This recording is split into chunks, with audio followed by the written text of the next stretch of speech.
네, 전해드린 대로 후원업체에서 뒷돈을 챙긴 의혹으로 재판에 넘겨졌던 기아 타이거스 김종국 전 감독과 장정석 전 단장이 1심에서 무죄를 선고받았습니다. 재판부는 돈이 오가긴 했지만 부정한 청탁으로 볼 수 없다고 했는데요.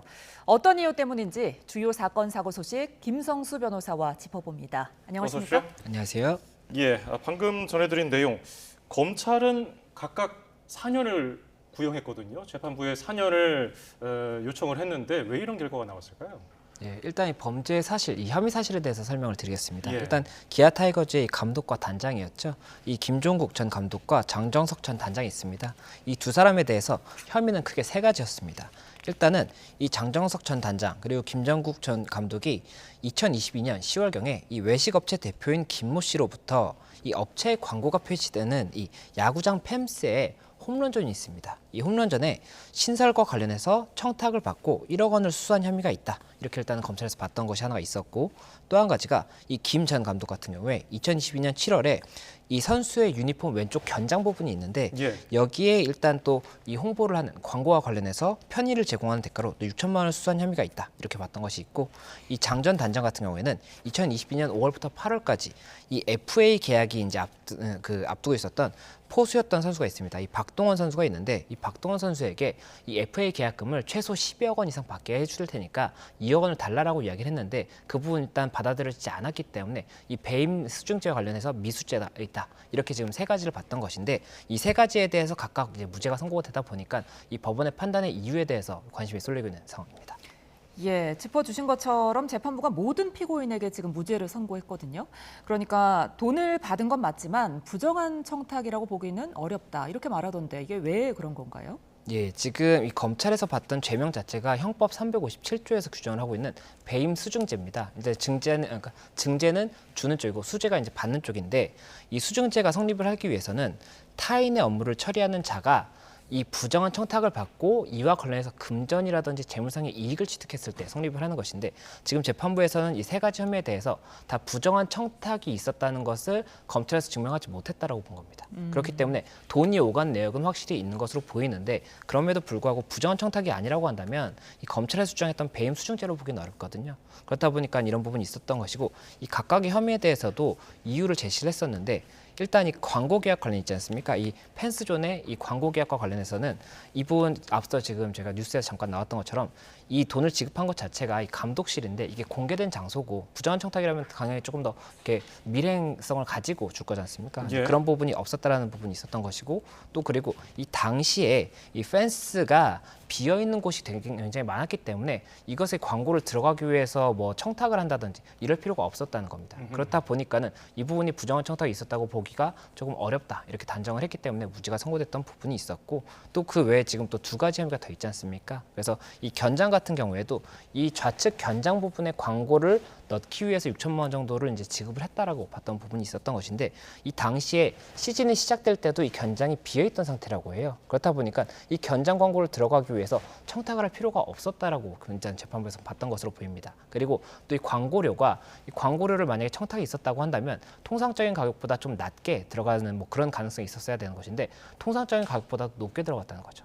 그렇다 보니까는 이런 부분이 부정한 청탁이 있었다고 볼 수가 있는 것이냐에 대한 의문을 제기했던 것이고 예. 또 일단 그 마지막으로 이 박동원 선수의 이 FA와 관련해서는 이 부분 2억 원을 달라라고 요구했던 부분이 사실이라고 하더라도 이게 청탁으로 볼 수 있느냐는 다른 겁니다. 이 선수가 만약에 감독이나 단장에게 내가 지금 FA 계약을 앞두고 있는데 어떻게 뭐 드릴 테니까 내가 얼마 이상을 받게 해달라고 한다면 부정한 청탁이 있을 수가 있겠죠. 그런데 이게 지금 반대로 선수가 제안을 받은 거였고 선수는 거절을 한 거지 않습니까? 예. 그렇다면 이게 부정한 청탁으로 볼 수 있느냐에 대해서 재판부에서는 의문을 제기했던 것이고 법리상 배임 수증죄는 되지 않는다라고 봤기 때문에 무죄가 선고됐다는 그런 소식입니다. 예, 다소 좀 복잡할 수 있는데 이 재판부는 도덕적으로 지탄받을 상황이라는 점은 인정한다고 했어요. 다만 이제 부정한 청탁이 있었는지 증거를 찾지 못했다는 점을 언급을 했는데 보통 이 부정한 청탁이 오갔을 때 준 사람과 그다음에 받은 사람 둘 다 처벌을 받거나 처벌을 안 받거나 둘 중 하나인가요?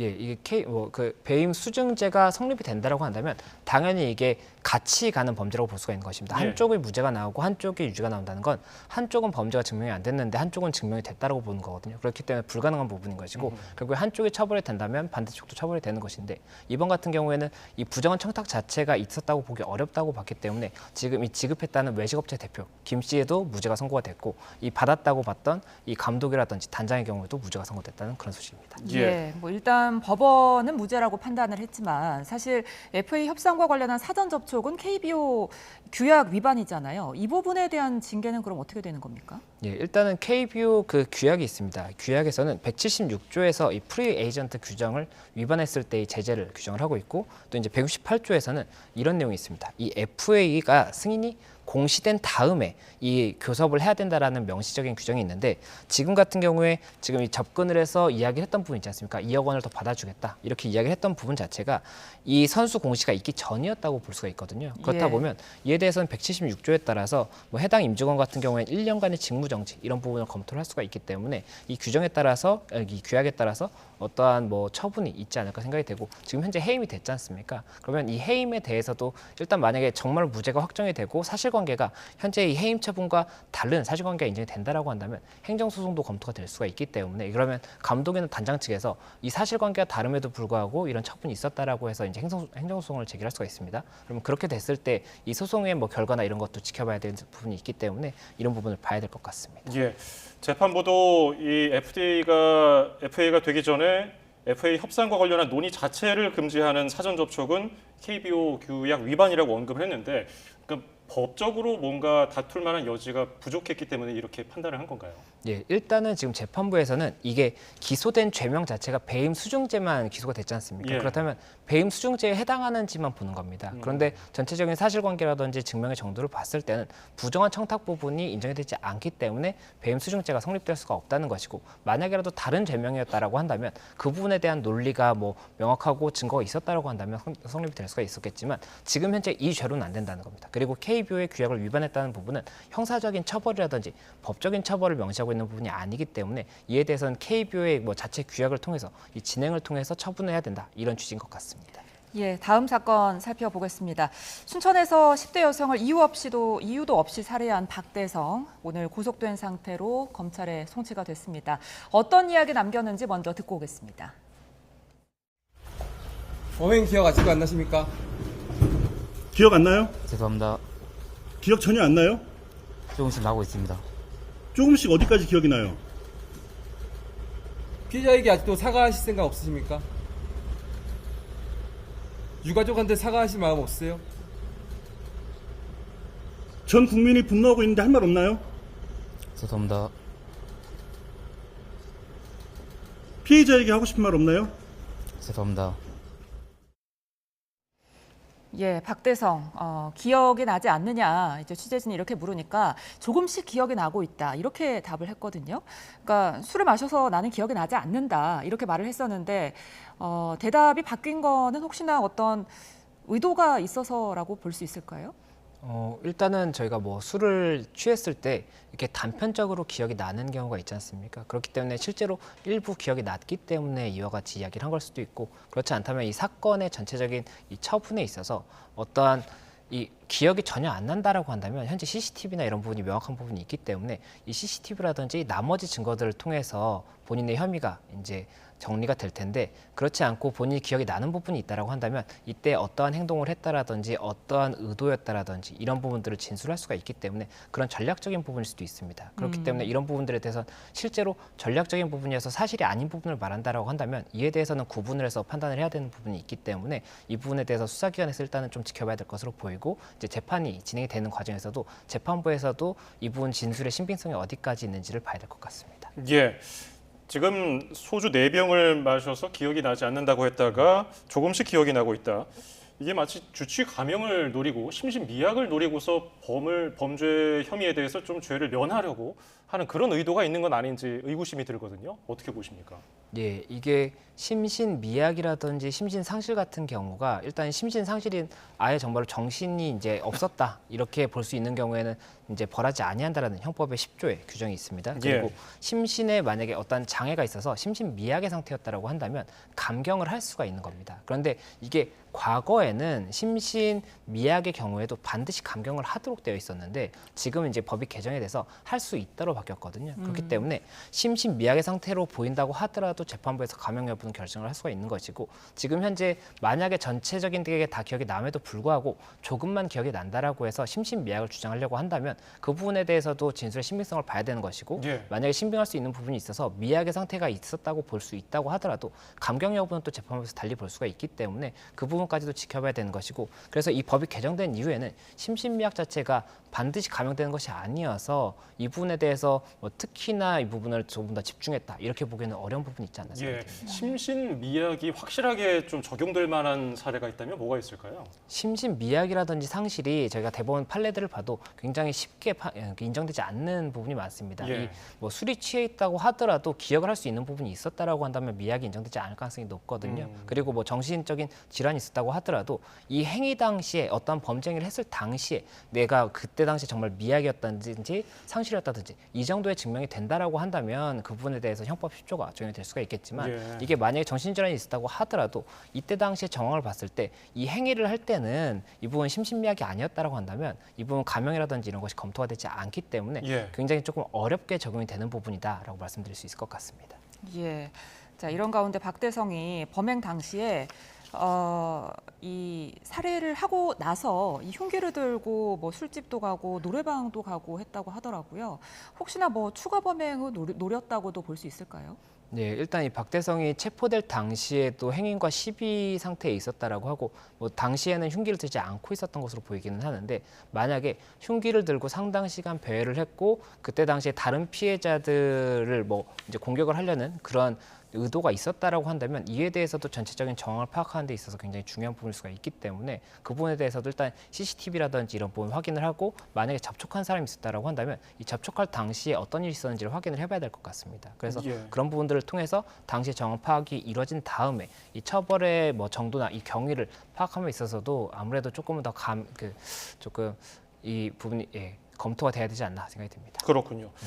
지금 박대성의 신상이 공개된 이후에 많은 분들이 언론을 통해서 사진 보셨을 거예요. 머그샷 사진도 정면, 측면 사진 다 보셨을 거고 오늘 또 취재진 앞에서 조금 전에 보여드린 사진에서도 눈에 띄는 부분이 목에 있는 문신이에요. 지금 저희가 좀 모자이크 처리를 해서 흐리게 보입니다만은 저희가 조심스럽습니다. 일반화할 수는 없어요. 근데 목에 문신이 있었던 그 흉악 범죄자가 있었기 때문에 또 주목을 받고 있더라고요. 예, 맞습니다. 과거에 강서구 PC방 살인 사건에 이 김성수도 목에 문신이 있었습니다. 그리고 예. 또 그 외 강력 범죄의 경우도 목에 문신이 있는 경우가 있었기 때문에 이 여러 가지 뭐 온라인 상에서는 이 목에 문신이 있는 것 자체가 어떤 위험한 성향을 가진 것을 보여주는 것이 아니냐 이런 의견도 나오고 있어서 이에 대해서는 여러 가지 의견이 있지만 다만 말씀하신 것처럼 일반화할 수 있는 부분은 아니기 때문에 저희가 예. 좀 조심스럽게 봐야 되는 부분도 맞는 것 같습니다. 예, 박대성이 형량이 어느 정도 나올지도 궁금한데 기존에 이 폭력 전과가 있었다고 하더라고요. 그만큼 가중 처벌도 될 수 있을까요?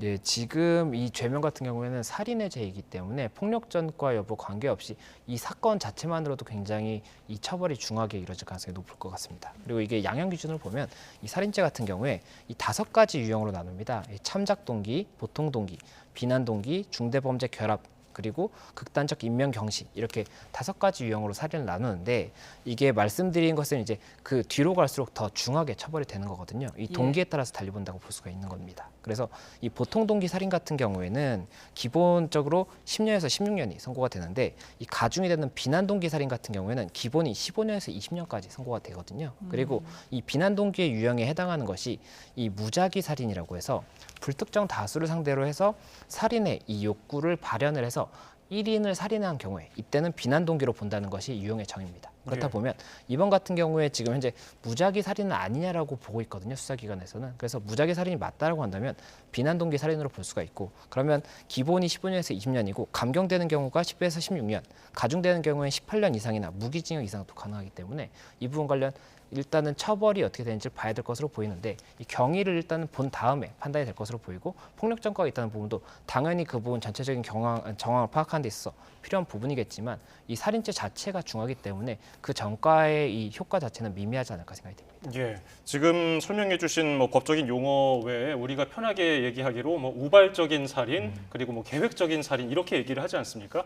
그런데 지금의 경우 본인이 좀 죄를 면하려면 우발적이었다고 주장을 하면서 기억이 나지 않는다고 할 텐데 이런 경우에 실제로 이게 형이 좀 감형될 가능성 그리고 그 사형이 선고될 가능성 그 둘 중에서는 어느 쪽이 더 무게가 있다고 보세요? 예, 일단 이 우발적이라든지 계획적 이 부분은 감경 사유와 가중 사유인 겁니다. 이 방금 말씀드렸던 것은 유형의 정의이고 이 동기에 따라서 유형을 나누고 그 중에서 지금 기본이 있고 감경이 있고 가중이 있다고 말씀드렸지 않습니까? 이 계획적 살인 같은 경우에는 가중 요소인 것이고 이 우발적 살인인 건 감경 요소인 겁니다. 이렇게 보는 것인데 만약에 이 계획적 살인이라고 한다면 당연히 더 중히 처벌이 될 수가 있기 때문에 이 부분에 대해서도 증명이 필요한 부분인 것이고 우발적으로 뭐 정말로 홧김에 뭐 어떠한 범죄를 저질렀다고 하는 경우에 감경이 되는 것인데 이번 같은 경우에 뭐 여러 가지 정황을 파악해 봐야 되겠지만 우발적인라거나 아니면 계획적인 이런 부분이 감경 요소나 뭐 가중 요소에 포함될 수 있을지는 조금 지켜봐야 될 것 같습니다. 조금 의문이 있는 부분이 있습니다. 그렇기 때문에 그런 부분이 조금 지켜봐야 될 것 같고 그리고 사형을 말씀을 주셨는데 이 사형 같은 경우가 이렇게 강력 범죄가 이제 보도가 되면 항상 사형에 대한 이야기가 나옵니다. 그리고 사형에 대해서 한창 이야기가 저희가 많이 나왔던 때가 이 당시에 이제 굉장히 무차별 살인 사건이 많이 있었지 않습니까? 예. 근데 그때 이제 조선 같은 경우가 신림동에서 이 사건이 거의 최초 사건이라고 볼 수가 있는 경우였는데 이 무기징역이 확정이 됐었거든요. 그렇다 보니까 사형이 왜 선고가 되지 않는 것이냐 이런 이야기가 나오는 것이고 우리 법이 현재 사형이 법에 규정은 돼 있습니다. 형법에 규정은 돼 있는데 사형 선고 자체가 최근에는 거의 이루어지지 않고 있고 그리고 사형 집행 자체도 거의 10수년 넘게 집행이 되지 않고 있기 때문에 사실상 사형 폐지 국가라고 보고 있거든요. 그렇다 보니까는 이 무기징역에 대해서 그러면 가석방이 없는 무기징역이라도 들어야 되는 것이 아니냐 이런 이야기가 있는 것인데 지금 이 가석방 없는 무기징역에 대해서도 논의가 되다가 현재는 지금 또 멈춘 상태거든요. 그래서 이번 사례를 기점으로 해서 이 가석방 없는 무기징역이라든지 사형제도의 뭐 집행이라든지 이런 부분이 다시 한번 논의가 되지 않을까 생각이 듭니다. 예, 마지막 사건 살펴보겠습니다.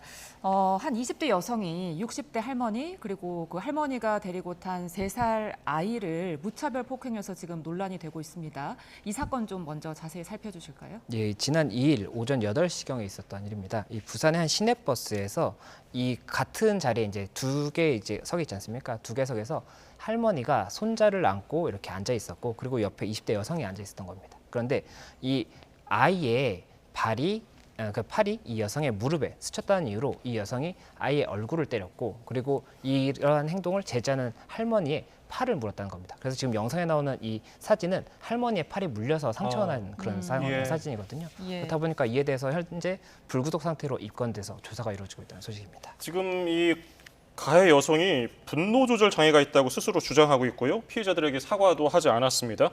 이게 아까도 비슷한 맥락인 것 같은데 분노 조절 장애가 있다면 감형 요소가 됩니까?